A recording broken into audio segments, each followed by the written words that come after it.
সুন্নিদের জীবনে কাহারও গায়ের উপরে পড়ে ঝগড়া করে নাই। আল্লাহ রাব্বুল আলামিন বলেন, যদি তোমাদের উপরে কেউ যুদ্ধ বাঁধাইতে চেষ্টা করে তোমরা ঘরে বসে থাকবা না, ওই বাতিল অপশক্তির বিরুদ্ধে তোমাদেরকে ময়দানে নামতে হবে।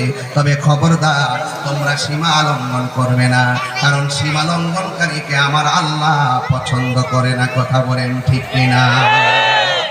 এই জন্য যুবক ভাইয়েরা আমার, হকের জন্য ময়দানে নামতে রাজি আছেন না নাই?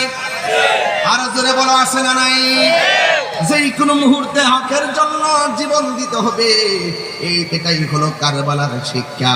কারণ আমার এই পৃথিবীর মধ্যে যারা হুসাইনি চেতনার মুসলমান, এরা কখনো অন্যায়ের কাছে মাথা নত করে না। কথা বলেন ঠিক কিনা? মিসওয়াক করা ফজিলত তো জানো, খাবার শেষে মিষ্টি মুখের হাদিস মানো। আঙ্গুদেশে কিছু লোক আছে এরকম মিষ্টি খাওয়া